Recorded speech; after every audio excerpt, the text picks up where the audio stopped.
আপনি কিভাবে বুঝবেন আপনার ঈমান আছে কিনা? নিজের মধ্যে কিছু লক্ষণ দেখলে আপনি বুঝতে পারবেন আপনার ঈমান এখনও আছে। শুনুন সেই লক্ষণগুলো কি কি। 5টি বিষয়ে যদি আপনার মধ্যে থাকে তাহলে বুঝে নেবেন আলহামদুলিল্লাহ আপনার ঈমান এখনও আছে। আর যদি এই 5টি বিষয়ের মধ্যে কমতি থাকে তাহলে দেরি না করে আজই তওবা করে আল্লাহর পথে ফিরে আসুন।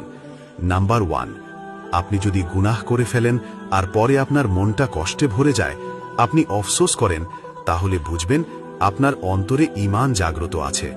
নাম্বার 2, যদি কখনো নামাজ মিস করেন আর আপনার মন হয় আজ কিছু একটা খুব গুরুত্বপূর্ণ মিস হয়ে গেছে, তাহলে বুঝবেন এটা ঈমানের শক্তিশালী আলামত। নাম্বার 3, আপনি যদি কুরআনের আয়াত শুনলে থেমে যান, মনোযোগ দিয়ে শোনেন, আপনার হৃদয় ঈমান দ্বারা নরম হয়ে গেছে। নাম্বার 4, রাতে একা থাকলে যদি আপনার আল্লাহর কথা মনে পড়ে আর চোখে পানি চলে আসে, তাহলে আপনি আল্লাহর কাছে খুবই প্রিয় একজন হতে পারেন।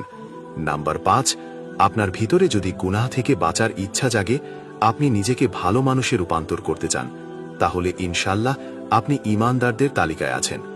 ভাই, যদি এই 5টি লক্ষণ আপনার মাঝে থাকে, আলহামদুলিল্লাহ আপনি একজন সৌভাগ্যবান মানুষ। আর যদি কিছু না থাকে, এখনই সময় তওবা করে ফিরে আসার।